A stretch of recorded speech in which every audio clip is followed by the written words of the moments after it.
Mr. Hurd is correct. There is a joint recommendation for community control in this case.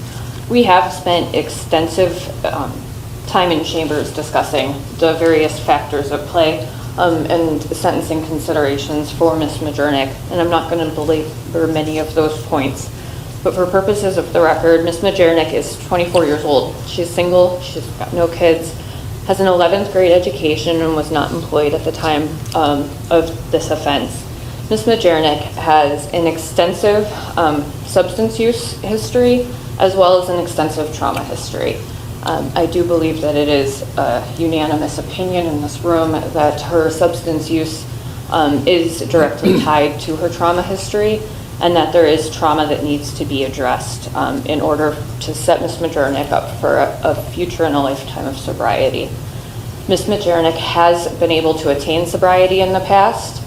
She has developed a love for being sober, but she relapsed nonetheless. And Your Honor, in order to set Ms. Majernik up for a lifetime of possible success, we are asking that she be placed on community control with the condition that she engage in outpatient treatment that is dual diagnosis treatment to address both the substance use disorder and the trauma history.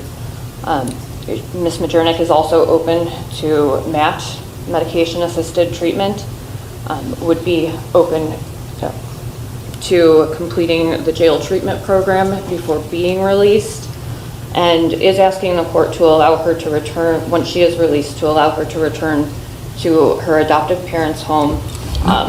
She would be willing to be on electronic monitoring while she completes IOP following JTP, if that's the path that things should take. Okay, thank you. All right, where are you at, Savannah?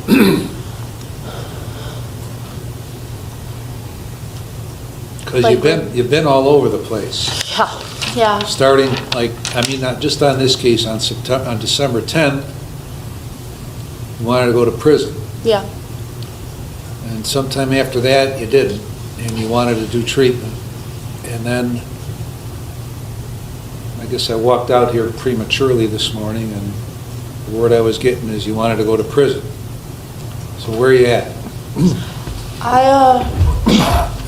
I want to do treatment, like IOP and stuff, the jail treatment program. But I want to go home to my parents after. Like, I want to be with my parents. And I know it's like not really my call. It's, obviously yours. And it's taken me a minute to even consider like giving probation another shot, because last time I wasn't that great at it.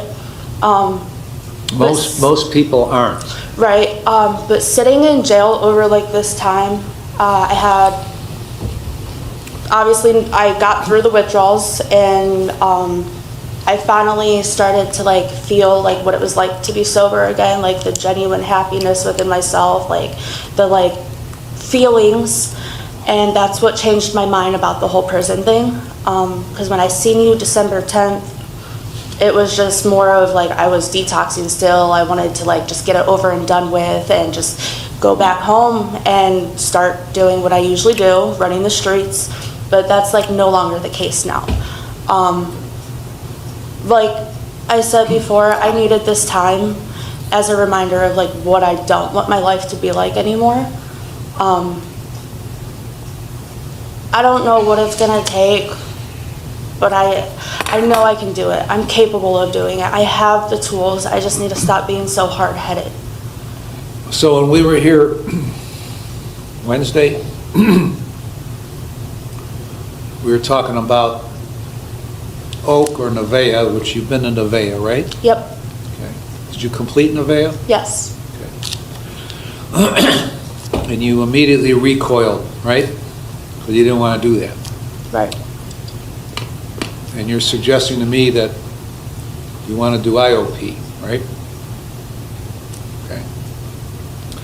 So here's the push-pull that goes on with me as I sit here. There's a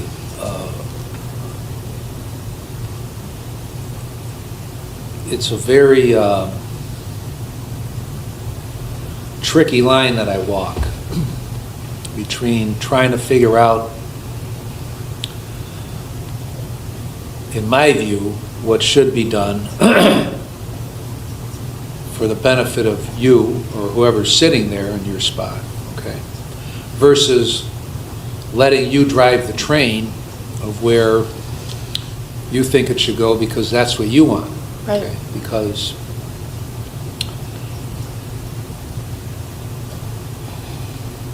to coin a phrase that's often used, you can't let the inmates run the asylum, right? Right. Okay? Because if you do, nothing ever gets accomplished. Okay? Now, the contra to that is that the reason probation most times doesn't succeed is because the person either doesn't want it to succeed or wants it to succeed but won't put in the effort to make it succeed. And oftentimes that's the case. Okay? So I know one thing for sure. Now you've expressed a desire twice in the last 6 weeks to just go to prison and get it over with. Okay? If I did that, you would surely go to prison and start doing the drugs that are available in prison. Right. Then you'd get out, and then within a month after you got out, you'd probably be talking to that Michael Beaver, okay, and you'd be back again. Or substitute another Mike, okay, and you'd be back again. Okay? And we'd be talking about the same thing a year from now, right? I could send you to some treatment over here, I could send you to NeoCap, and you'd be there for a while, and you would either put in the work or you wouldn't put in the work. Okay? And my guess is you wouldn't put in the work because you would resent being there. Whether you were right to resent it or wrong to resent it, that's probably a fact. All right? So, whatever I do, you have to have some belief that it's going to be a benefit. Okay? Because it doesn't matter what I do. Really, one of the interesting things about this job is it really doesn't matter what I do. It matters what you do. Okay? If you don't believe that in what you're doing, you ain't going to do it, and it ain't going to matter what I say. Okay? I'm just the guy that cleans up the mess after the, I guess, what was the name of that place you want to work, Broken Egg or something like that? I mean, after the eggs break, I clean up the mess. That's what I do. Okay? That's all I do. All right? So you didn't, from what I can gather, you didn't have any of these problems until the whole family situation blew up, right? I mean, is that kind of the time frame of things? Yeah. Okay. So you got to figure, you got to maneuver your way through that with the people and the tools that are used to maneuver your way through that. Because until you do that, it really ain't going to make a difference. So that's the difficulty here. So you seem to be fixated on what I said to you last time you were in probation, or last time you were here. You mentioned that a couple of times. I mean, you got to get that out of your mind, okay? Because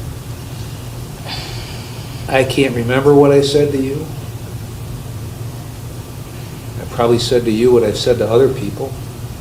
And sometimes that spurs them on to change, and sometimes it doesn't, okay? But the fact that you failed on probation before doesn't really matter now.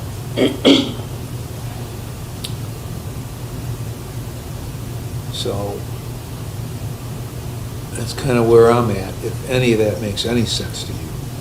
Okay?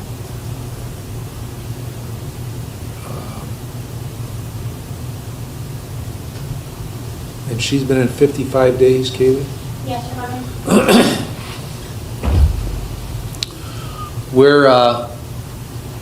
Where do you live? Madison. Where at? What's the address? 1337 Oxford Drive. Okay. And who else lives there? My mom, my dad, my sister Vicky, my sister Heather, and their daughters. Okay. And where is this place that the arrangement has been made to go to work? Go ahead. Hi, Daryl and Don Lemons, they own the Broken Yoke Ranch, and they own the Oak Cafes, and they own a couple drinking places, and they help clients get back into society and help them get off the drugs and all that, to get their lives back in order and all that. But they do request that she get some kind of treatment before they could hire her, just to make sure that they're, not getting somebody that's going to come in there and just do drugs and not do what they're supposed to be doing. Okay.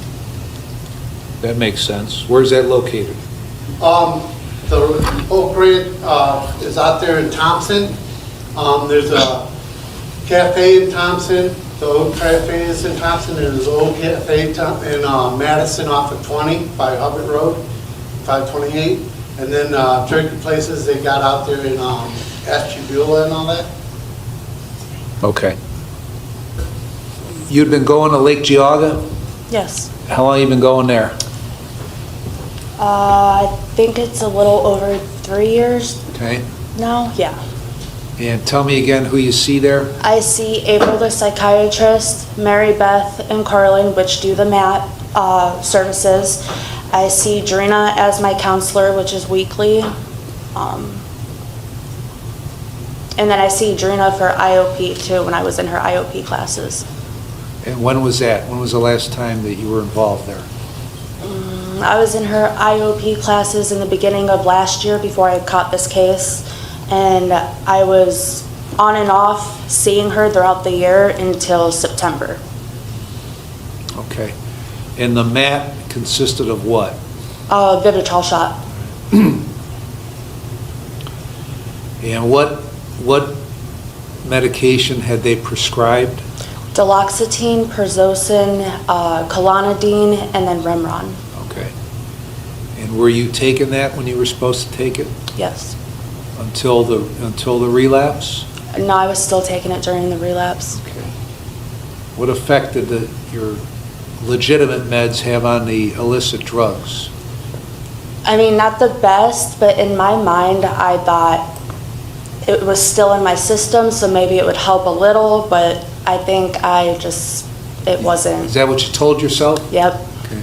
Because I ain't no doctor, okay, but there ain't no way that medication prescribed to alleviate some imbalance isn't going to be thrown off by some other I know. toxic chemicals, okay? All right, I'm going to place you on community control for 5 years.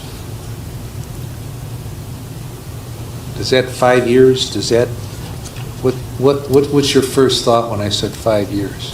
I expected it. Okay. Do you think that's a long time? Yes, but not if I'm going to change my life around and do what is supposed to be done. I should have no problem doing it. All right, I'm going to give you 60 days in jail with credit for 55.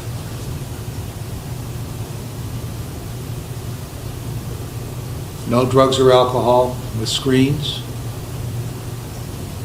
You're going to get back to Lake Geauga and get in their dual diagnosis program. And by that I mean what you described to me, what you were doing before, meaning the IOP, meaning the psychiatrist, meaning the counselor, and you're to follow what they tell you to do. And if that means the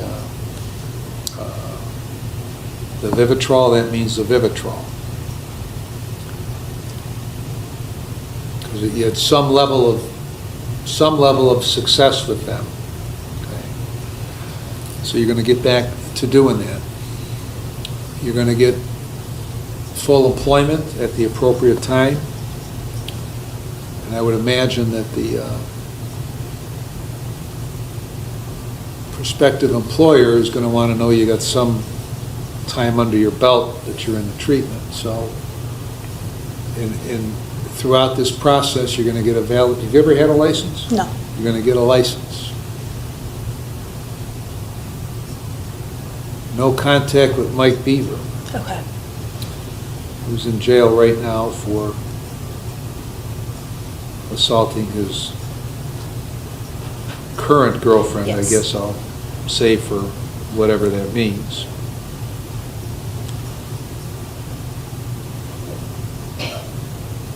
You're going to pay the costs and supervision fees. And I'm going to set up a review hearing for you, which will probably take place sometime toward the end of February. Okay. And we'll determine if other conditions of community control should be placed upon you. Okay. So this is what we're doing for now. We're going to have this review, and Rachel, I'll have you get a date from Maria. But for the time being, Ms. Warren, any other terms immediately? You understand everything? Yes. Okay. So if you know what happens if you don't comply, you'll be back again, because we've been down that road, right? Yes. So, and the exposure is 12 months in prison, you understand that? Yes. Okay. Mr. Hurd, anything else? Forfeiture of items, Your Honor. Forfeited. And also, I might have missed it, but did you order abstinence from drugs and alcohol on drug screens? Yeah. Okay, thank you, Your Honor. Any questions? No, Your Honor. All right, Ms. Smith, anything else? Not at this time, Your Honor. All right, so you go get that date. Oh, yeah, there is one other thing. You're going to live at that Madison address. Yes. Okay. So you have to live there. Can't live anywhere else. Okay.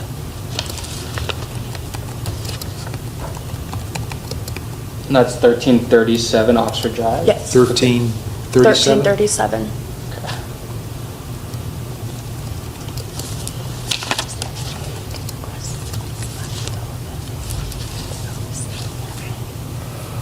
All right, so you've told me that you know what you have to do. Yes. You just have to do it, and this gives you the network around you that should help you do it, but the rest is up to you. All right?